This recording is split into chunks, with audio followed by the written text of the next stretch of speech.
Assalamualaikum warahmatullahi wabarakatuh. Salam sejahtera bagi kita semua. Saya Mirza Ratriadi. Kali ini dalam tutorial HTML dan CSS. Di kesempatan kali ini kita akan membahas sebuah topik yang sangat menarik dan sangat penting di dunia scripting HTML, yakni penggunaan class di CSS. Nanti kita akan bahas apa itu class, kemudian pendefinisian class itu seperti apa, kemudian penggunaan class itu seperti apa.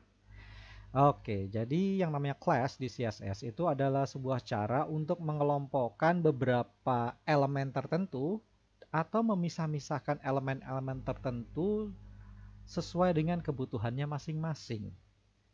Jadi begini, eh mana coffee cup? Oke, jadi begini. Kita lihat di dalam coding HTML ada yang namanya elemen seperti heading, lalu ada paragraf, lalu ada elemen list untuk membuat daftar seperti ordered list, unordered list. Nah, itu kan beberapa elemen-elemen HTML. Nah, ada kalanya kita mau pisah-pisahkan elemen itu berdasarkan kepentingannya masing-masing. Contoh gini, saya punya dua paragraf nih ya. Dua paragraf, ini paragraf yang pertama dan ini paragraf yang kedua. Kalau kita lihat kedua paragraf ini memiliki warna yang sama. Coba dijalankan. Oke, lihat nih ya. Kedua paragraf ini punya warna yang sama, sama-sama hijau. Tapi ada kalanya begini, saya mau bikin kedua paragraf ini warnanya beda-beda. Gimana caranya? Soalnya kalau kita lihat P ini, nah ini elemen P ini kan cuma satu. Kalau kita bikin elemen yang lain P juga, misalnya warnanya merah, saya ganti red di sini. Nah, ini kita lihat hasilnya ini tetap merah. Coba saya jalankan. Nah, ini hasilnya ini malah jadi merah. Kenapa merah? Padahal di sini kan hijau, di sini merah. Kenapa menjadinya merah? Ya karena yang namanya coding HTML itu, HTML dan CSS itu dibaca berurutan dari atas ke bawah. Dia akan mengambil urutan paling akhir dari coding CSS, HTML dan CSS. Kita lihat di sini codingan pertama, ini P yang pertama ini warnanya hijau. Tahu-tahu dia nemu yang merah, maka diambil yang merah sehingga tampil merah. Gimana caranya supaya misahin ini? Misalnya paragraf pertama ini warnanya hijau, tapi yang kedua warnanya merah. Nah, itu sebabnya kita membutuhkan yang namanya class. Karena tujuan dari class adalah mengelompokkan beberapa elemen tertentu berdasarkan kepentingannya masing-masing. Oke, cara penggunaan class, pendefinition class. Pertama, class itu dapat digunakan untuk membuat ya, cara pertama ya penggunaan class. Pertama kita harus tentukan nama class itu. Untuk nama class, kita bisa tentukan dari nama yang kita buat sendiri atau nama dari elemen. Yang pertama kita coba pakai yang elemen dulu deh, elemen HTML. Kita buat class sebuah elemen HTML. Oke, contohnya P ini, paragraf ini ya. Paragraf ini ada dua. Yang pertama isinya hijau, yang tulisan hijau, yang kedua tulisan merah. Untuk membedakan antara masing-masing paragraf ini, yang pertama dan kedua, kita gunakan class. Caranya kita gunakan tanda titik, kemudian kasih nama classnya. Contohnya merah di sini. Karena merah, hijau. Jangan hijau kepanjangan, hijau aja biar gampang ya, hijau. Oke. Untuk paragraf berikutnya, karena dia isinya tulisan warna merah, saya buat class namanya merah. Oke, kemudian saya save. Ya, dia black, jadi hitam defaultnya. Oke, jadi kedua paragraf ini sudah jadi dua elemen yang berbeda-beda. Kita lihat ini hijau, yang ini merah. Nah, untuk cara penggunaan class, untuk menerapkan class ini, yang pada CSS ini ke dalam coding HTML kita masuk ke dalam bagian tag-nya, tag P ini, supaya tag P ini bisa nyambung ke yang hijau sini supaya bisa menampilkan tulisan berwarna hijau. Caranya dalam tag P ini kita gunakan keyword class mana tadi? Class. Nah, ini ya class. Enter. Kemudian di dalam ada sama dengan dan tanda kutip ganda. Nah, kita masukkan nama kelasnya. Contohnya si hijau. Oke. Nah, lihat di sini berubah jadi hijau kan warnanya? Nah, sekarang begitu juga yang paragraf kedua. Kita masuk ke tag-nya, inner tag-nya, kita ketik class, kemudian kasih namanya. Misalnya merah yang tadi. Nah, sehingga paragraf kedua tulisannya jadi berwarna merah gitu. Mana paham? Paham ya? Gampang ini. Asik nggak sih? Asik ya? Ini contoh penggunaan pada paragraf. Kita bisa lakukan hal yang sama untuk heading, untuk judul. Misalnya saya bikin di sini, nah satunya judul-judulan ya. Nah ini H2-nya saya bikin taruh di bawah sini aja deh. Taruh di sini. Nah ini H1 juga namanya judul kedua. Kasih nama judul kedua aja deh di sini. Oke. Kita bisa lakukan hal yang sama. Kita bisa ubah warna di sini. Misalnya headingnya kita copy paste saja biar gampang. Ini kita buat contoh ya. Heading 1, yang pertama, heading pertama kita kasih nama bayang. Karena dia berbayang. Oke. Nah, terus heading yang berikutnya kita kasih nama normal aja. Kasih nama normal. Ini jangan ini olive ini nggak pakai bayangan. Oke. Oke. Nah, sekarang untuk penggunaannya sama seperti yang paragraf tadi, kita masuk ke inner tag-nya di heading, kemudian gunakan keyword class, kemudian masukkan nama kelasnya, bayang. Oke, begitu juga yang judul kedua, kita masuk ke dalam, ketik class, kemudian ketik apa tadi namanya? Normal ya. Normal. Nah, jadi warnanya berubah jadi warna normal. Nah, coba perhatikan, lihat beda ya sini. Judul-judulan ini yang pertama, terus judul kedua ya judul keduanya. Dia memiliki warna yang berbeda berdasarkan kepentingannya masing-masing. Nah, inilah penggunaan class. Paham ya? Oke. Itu tadi. Nah, ini cara pertama ya untuk membuat class. Cara pertama kita menggunakan nama dari elemen HTML. Sebenarnya penamaan class kita bebas bisa juga menggunakan nama di luar komponen HTML, di luar heading, di luar paragraf. Kita bisa bikin nama sendiri sebenarnya. Contohnya gini. Hmm,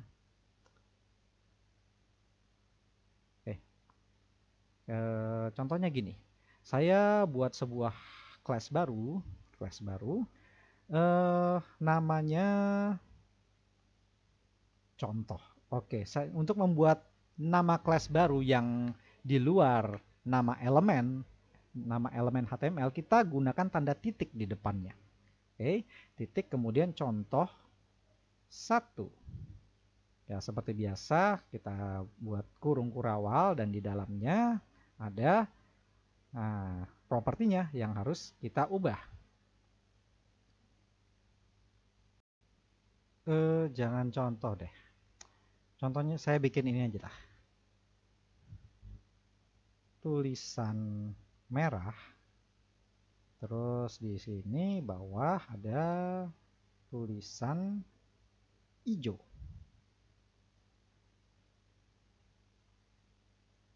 Oke. Untuk membuat nama kelas, satu hal yang saya lupa kasih tahu, untuk memberikan nama kelas sebenarnya bebas. Kita bisa gunakan huruf besar, huruf kecil, kemudian kita bisa awali dengan underscore seperti ini, bahkan double underscore boleh, kita kasih minus depannya juga boleh, gunakan simbol seperti minus dan underscore boleh di awalnya. Tapi ingat, yang namanya class, penamaan class tidak boleh diawali dengan angka seperti ini. Ini invalid, tidak dibenarkan. Nanti malah coding HTML-nya nggak jalan. Oke, contohnya saya bikin class bikinan. Bikinan yang tulisannya merah sama tulisannya hijau. Di dalamnya ini saya copy paste aja di sini. Oke, kemudian yang tulisannya hijau ini juga saya copy paste aja biar gampang. Panjangan taruh sini aja. Oke, sip. Kemudian saya bikin kelas baru. Kelas baru namanya ukuran misalnya 36. Ukuran 36 ini untuk ukuran font misalnya.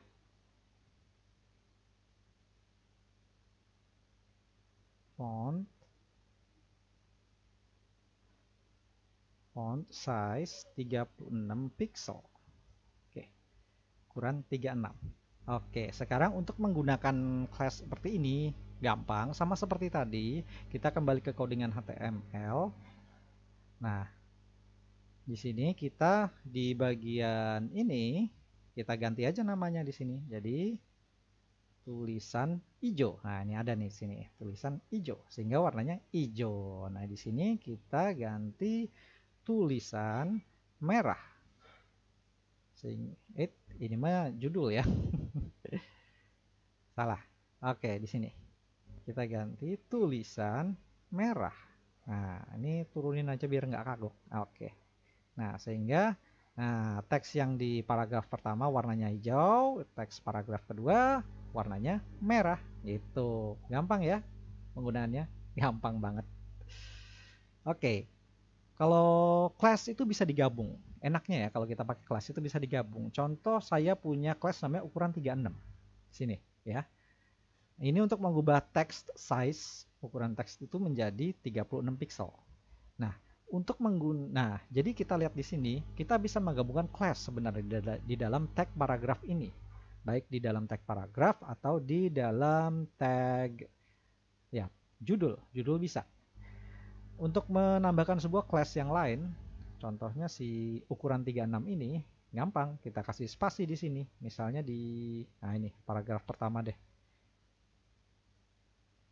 Sini, nah ini kasih spasi, kemudian masukin ukuran 36. Nah, kelasnya digabung. Oh, jadi ukurannya besar banget ya. Jadi ukuran 36 ya segini. Kita bisa taruh juga di sini di bagian headingnya kita tambahin class juga namanya ukuran 36 sehingga ukurannya jadi 36 ukuran fontnya gitu. Gampang ya? Gampang dong. Gampang banget. Oke, jadi kalau saya rangkum untuk membuat sebuah class, jadi pertama kita tentukan namanya dulu. Kita tentukan namanya dulu. Kita mau pakai nama buatan sendiri atau nama dari elemen. Kalau nama dari elemen, kita tidak perlu menggunakan titik di depannya. Contoh ini. Nah, kemudian di dalamnya ada class namanya bayang yang dipisahkan dengan tanda titik dari heading ini. Nah, ya. Terus kalau kita mau membuat dengan nama buatan sendiri, kita harus berikan tanda titik di depannya. Nah, ini kayak titik tulisan merah. Sebenarnya nggak perlu titik juga bisa, cuman secara apa ya? Sebenarnya bukan mau dibilang kode etik juga enggak sih, cuman ya kebanyakan ya para desainer itu menggunakan tanda titik untuk pada class, pada nama class di depannya, di depan nama class menggunakan tanda titik tujuannya untuk menandakan bahwa ini nih bukan nama kelas ini bukan nama elemen dari HTML. Kalau dia nggak ada tanda titik di depannya seperti P ini berarti dia elemen dari HTML. Ini supaya membedakan supaya desainer lebih mudah coding supaya nggak kagok waktu coding ya. Oke, itu untuk menamakan, untuk penamaan. Oh ya, dan memberikan nama juga tadi jangan menggunakan angka di depannya. Kalau menggunakan angka di sesudahnya boleh, ya kayak ukuran 36 boleh pakai angka seperti ini di depannya, di belakangnya gitu. Tapi jangan taruh di depan, nanti malah nggak jalan codingnya.